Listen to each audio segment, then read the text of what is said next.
पुण्यातील दीनानाथ मंगेशकर रुग्णालयावर आज कारवाई होणार का हा प्रश्न निर्माण होतोय। राज्य सरकारच्या अहवालानुसार तनिषा भिसेंच्या मृत्यूस रुग्णालय जबाबदार, मात्र माता मृत्यू अन्वेषण समिती आणि धर्मादाय आयुक्तांच्या चौकशी अहवालाची अद्याप प्रतीक्षा आहे। आज माता मृत्यू अन्वेषण समिती आणि धर्मादाय आयुक्तांचा अहवाल आल्यावर कारवाईचा निर्णय होणार आहे। तिन्ही अहवालातील निष्कर्षानुसार कारवाई केली जाणार।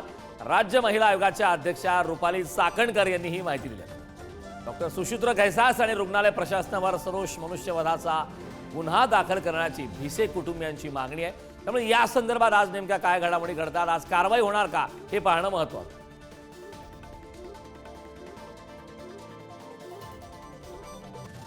या संदर्भात ताजी अपडेट देण्यासाठी आपले प्रतिनिधी ज्ञानेश्वर चोथमल आपल्यासोबत जोडले। ज्ञानेश्वरकडे मी जाणार आहे।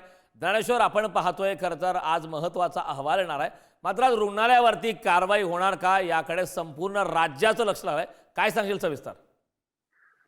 काल एक अहवाल जो आहे तो आलेला आहे आणि आणखी 2 अहवाल येणं बाकी आहे, ज्यामध्ये माता मृत्यू अन्वेषण समिती आहे आणि धर्मादाय समितीचा अहवाल येणं बाकी आहे। जेव्हा या दोन्ही समित्यांचे अहवाल येतील आणि एकूण 3 अहवाल जेव्हा तपासले जातील, त्यातला अंतिम निष्कर्ष जो काढला जाईल, त्यानंतर रुग्णालयावर कारवाई होते का हे आपल्याला समजू शकेल। आपण जर बघितलं असेल तर राज्य महिला आयोगाच्या अध्यक्ष रुपाली चाकणकर यांनी पत्रकार परिषद घेतली आणि यामध्ये कशा पद्धतीनं हे हॉस्पिटल त्यात दोषी ठरतंय, कशा पद्धतीनं रुग्णालयावर ठपका ठेवण्यात आला, यातले काही ठळक निष्कर्ष त्यांनी सांगितलेले आहेत। अशाच पद्धतीचे आणखी रुग्णालयावर ठपका ठेवणारे जर निष्कर्ष पुढच्या 2 अहवालांमधून जर आले तर रुग्णालयावर कारवाई केली जाऊ शकते। इतकंच नाही तर गुन्हा देखील दाखल केला जाऊ शकतो, असं रुपाली चाकणकर यांनी सांगितलेलं आहे।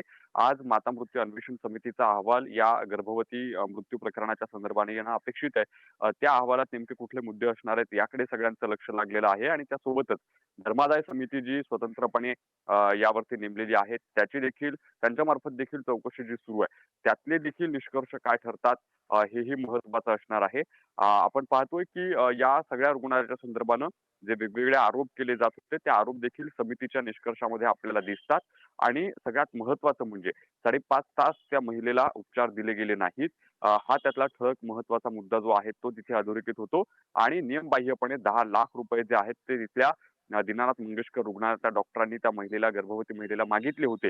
हेही कसं नियमबाह्य आहे हे देखील त्या निष्कर्षामध्ये आपल्याला दिसते आणि अशा वेगवेगळ्या गोष्टी जेव्हा एकत्र आपण करतो तेव्हा रुग्णालय दोषी असल्याचं निष्पन्न होतं आहे।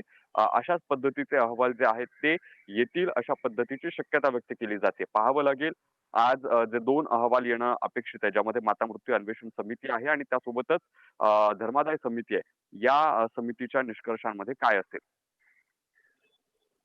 नक्कीच ज्ञानेश्वर, खरं तर आपण पाहतोय एक अहवाल आधी झालेला आहे, अद्याप 2 अहवाल आज येणार आहेत आणि त्यानंतर काय कारवाई होते रुग्णालयावरती हे पाहणं महत्त्वाचं आहे। साधारणतः किती वाजेपर्यंत याबाबतची स्पष्टता येऊ शकेल? अर्थात तसा वेळेबद्दलचा आपल्याला अंदाज सांगता येणार नाही। आज संध्याकाळपर्यंत हे अहवाल जे आहेत ते सादर होणं अपेक्षित आहे। माता मृत्यू अन्वेषण समितीचा अहवाल अगोदर येईल आणि त्यानंतर धर्मादाय समितीचा अहवाल येईल अशी माहिती मिळते। नक्कीच ज्ञानेश्वर, खूप खूप धन्यवाद या महत्त्वपूर्ण अशा माहितीसाठी।